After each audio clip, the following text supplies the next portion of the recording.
नमस्कार। आज बात कर रहे हैं उस देश की जो भारत का सबसे बेहतरीन दोस्त रहा है। वो देश जो पूरे विश्व में क्षेत्रफल में सबसे बड़ा है, दो बड़े कॉन्टिनेंट में आता है, यूरोप और एशिया। ये वही है जिसका उत्तराधिकारी रशिया बना। पहले उसे यूएसएसआर या सोवियत संघ, सोवियत यूनियन कहा जाता था। इस देश में वन पार्टी सिस्टम रहा। ये वही देश है जिसने कॉलोनियलिज्म या इंपीरियलिज्म के अगेंस्ट ही रहा हमेशा। ये वही देश है जिसने पूंजीवाद के विरोध में एक झंडा उठाया और अपनी उस लाइन को लेकर आगे तक गया और पूरी दुनिया को प्रभावित करता रहा। ये वही देश है जिसने इकोनॉमिकल और टेक्नोलॉजी में बहुत ज़्यादा रैपिडली ग्रोथ किया। जी, बात कर रहे हैं रशिया की, जिसको तब कहा जाता था यूएसएसआर।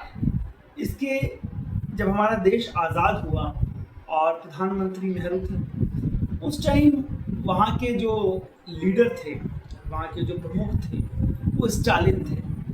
उन्होंने माना कि भारत एक ऐसा देश है जो पूंजीवादी देश है, जो कि कैपिटलिस्ट कंट्री है। क्यों?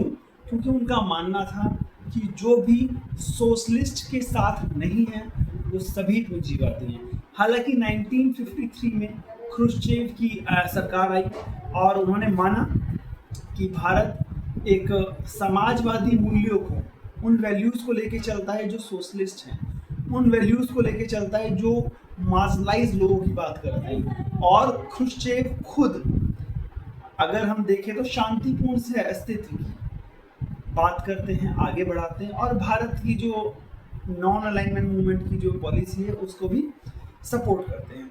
1962 में चाइना भारत पर अटैक करता है, ये सोचकर कि रशिया भी उसके साथ है, चाइना के साथ, क्योंकि वो दोनों सोशलिस्ट ब्लॉक हैं और पाकिस्तान वैसे ही विरोध में खड़ा रहता है, तो बहुत ज़्यादा आसानी से हम कर लेंगे और दबाव भी बना पाएंगे भारत के ऊपर। जो भी रहा हो, लेकिन रशिया ने चाइना का साथ नहीं दिया, ये कह के कि बात ऐसी है, ये दो देशों के बीच का युद्ध है, ये दो आइडियोलॉजी के बीच का युद्ध नहीं है और भारत सोशलिस्ट वैल्यूज़ को मानता है, तो भारत के रिश्ते बेहतर रहे। लेकिन हम देखते हैं सबसे ज़्यादा अच्छे रिश्ते किस प्रधानमंत्री के काल में रहे, तो वो थी श्रीमती इंदिरा गांधी। 1971 में जो रिश्ते बहुत खूबसूरत हुए।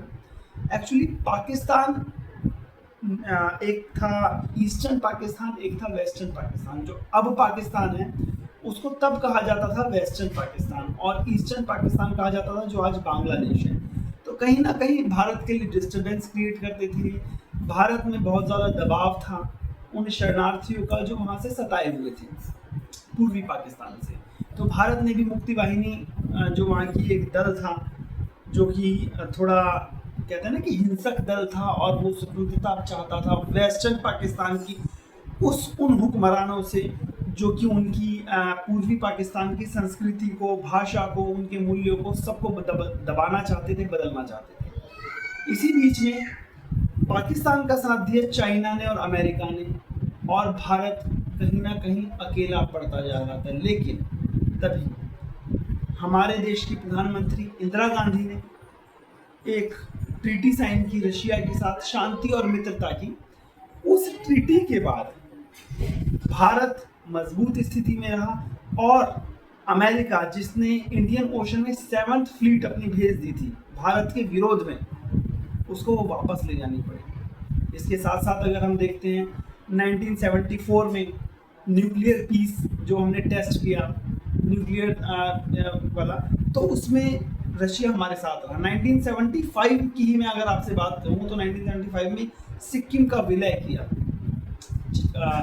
हमारे साथ रशिया रहा। इमरजेंसी लगानी पड़ी इंदिरा गांधी को 1975 में। यहाँ पर मैं आपसे कहूँगा कि देखिए, इमरजेंसी एक काला अध्याय भारत के लोकतंत्र में रहा है, एक धब्बा रहा है, लेकिन कहीं ना कहीं आज हम केवल उसका एक ही पक्ष देखें इमरजेंसी का, तो वो सही नहीं होगा। दूसरा पक्ष इमरजेंसी का ये है कि 1971 में जब प्रधानमंत्री बनकर आई इंदिरा गांधी और सरकार बनाई, साथ में बांग्लादेश जैसे देश को अलग किया, पाकिस्तान से युद्ध हुआ, आर्थिक स्थिति बहुत ज़्यादा खराब थी, इकोनॉमिक जो हमारे जो कंडीशन थी बहुत ज़्यादा अच्छी नहीं थी। उसी दौरान अगर आप देखते हैं तो उन्होंने बैंकों का नेशनलाइजेशन किया। आप उसी टाइम देखेंगे कि जो राजा महाराजों को प्रीवी पर्सेस के रूप में जो लाखों रुपए हर महीने जा रहे थे एक एक को, तो उन्होंने उस पर कंट्रोल किया। तो चाहे बैंकों का नेशनलाइजेशन हो, चाहे प्रीवी पर्सेस को वापस लेना हो, या गरीब लोगों के हाथ में अधिकार देना हो, या मार्जिनलाइज लोगों को थोड़ा अपलिफ्ट करना हो, इनसे हर उस आदमी के पेट में दर्द हुआ जो कहीं ना कहीं उस अप्रोच को लेके चलते थे, जो इस खाई को और बड़ी बनाना चाहते थे। उन लोगों ने इकट्ठा होके एक आवाज़ उठाई, और उसके साथ साथ जयप्रकाश नारायण जो बिहार के बहुत बड़े नेता रहे, उन्होंने भी दिल्ली चलो का नारा दिया। साथ साथ ये भी कहा कि जो पुलिस वाले हैं, जो भी वर्दीधारी हैं, वो अपनी ड्यूटी ना निभाएं और वो सिविल डिसोबीडियंस कर दे, क्योंकि सरकार संवैधानिक मूल्यों के हिसाब से नहीं चल रही। उस स्थिति के अंदर इमरजेंसी लगाना बहुत ज़्यादा ज़रूरी हो गया था। हाँ, मैं ये नहीं कह रहा कि इमरजेंसी के, देखिए, क्योंकि इमरजेंसी को हम एक ही लाइन में ये नहीं कह सकते कि बिल्कुल ही गलत है इमरजेंसी, क्योंकि अगर इमरजेंसी गलत होती तो हमारे कॉन्स्टिट्यूशन में होती नहीं। वो आर्टिकल 352, 356, 360 सब इमरजेंसी को बताते हैं। तो इमरजेंसी 352 जो लगा था, वो अगर इतना ही खराब होता तो हमारे संविधान में नहीं होता, वो जर्मनी से नहीं लिया होता हमने लिया, इमरजेंसी लगाई क्योंकि वो वक्त की ज़रूरत थी। हाँ, ये मैं ज़रूर कहूँगा, वहाँ उस टाइम जो एक्सप्लॉइटेशन जो हुआ, जो भी ज़्यादतियाँ हुई, वो सही नहीं थी। लेकिन हम ये बोलते कि इमरजेंसी गलत थी, उस टाइम वो ज़रूरत थी। उस टाइम कहीं ना कहीं सरकार के विरोध में, और सरकार के ही विरोध में नहीं, उस हर गरीब आदमी के विरोध में, उस अगर आप देखेंगे तो वो जिस गरीब आदमी को लेकर चल रही थी इंदिरा गांधी, गरीबी हटाओ का नारा दे रही थी, और उन पूंजीपतियों से, चाहे आप देखो कि उनकी जो संपत्तियां छीन रही थी या सरकारी खजाने पर जो उनका बोझ था उन्हें कम कर रही थी। तो ये बहुत बहुत बहुत खूबसूरत काम कर रही थी, जिसके बाद हम आगे देखेंगे इमरजेंसी लगानी पड़ी उन्हें।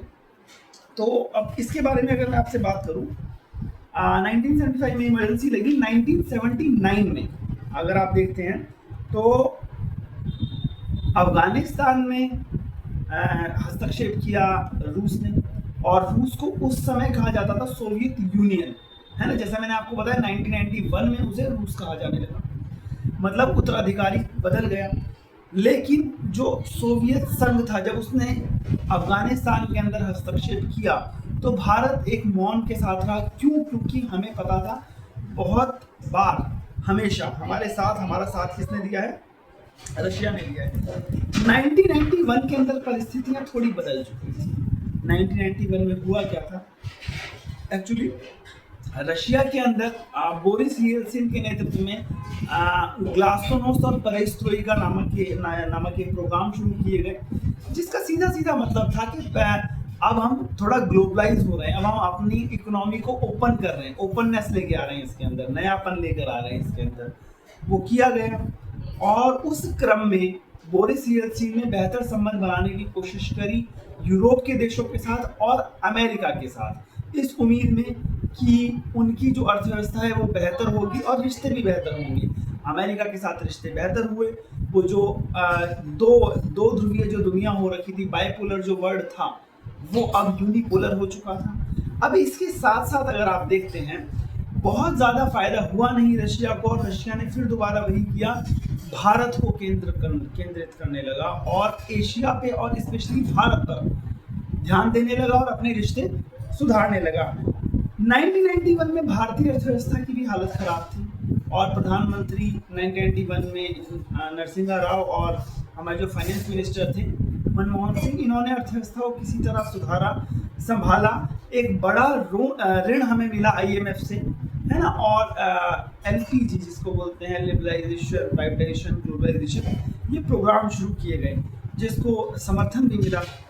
अगर आप देखेंगे अमेरिका का समर्थन मिला, खुला समर्थन मिला, और भारत की अर्थव्यवस्था के अंदर थोड़ा सा ओपननेस आई। 2000 में दिल्ली डिक्लेरेशन होता है भारत का रशिया के साथ, और रशिया की तरफ से होते हैं पुतिन। उसके बाद पुतिन के रिजीम से अगर हम देखते हैं तो भारत और रशिया के संबंध बेहतर से बेहतर और बेहतर होते गए हैं। आज भी अगर आप देखेंगे तो भारत का जो सैन्य ज़रूरतों की जो सामान है उसमें 70%, 70% रशिया से हम लेते हैं। अगर आप देखें तो फाइटर जेट है, 5th जनरेशन फाइटर जेट हम रशिया के साथ बना रहे हैं। अगर आप देखें ब्रह्मोस जैसी मिसाइल हम रशिया के साथ बना रहे हैं। अगर आप देखें एयर डिफेंस सिस्टम S-400 हमने रशिया से ले रखा है। तो हमारे रिश्ते, हमारा विश्वास, ये वो रिलायबिलिटी वो आज भी है, बेहतर बनी हुई है। और रशिया हमारा जिसे कहते हैं ना कि ऑल वेदर फ्रेंड वाला रहा है, तो वो हमेशा हमारा बहुत अच्छा दोस्त रहा है। भारत और रशिया के बीच में हमने एक लक्ष्य रखा कि हम 2025 तक $30 बिलियन तक अपना बायलैटरल ट्रेड करेंगे। हालांकि 2025 तक वो केवल 10 बिलियन डॉलर तक रहा। हम उम्मीद करते हैं कि जो हमारा $30 बिलियन का जो एक लक्ष्य है वो जल्दी से जल्दी पूरा हो। रशियन इकोनॉमी एक्चुअली कहीं ना कहीं ऑयल और गैस पर आधारित है, जो उसकी सबसे बड़ी एक कमी भी कह सकते हो, क्योंकि वो डिपेंडेंसी उसने ऑयल और गैसेस पे बहुत ज़्यादा बना रखी है।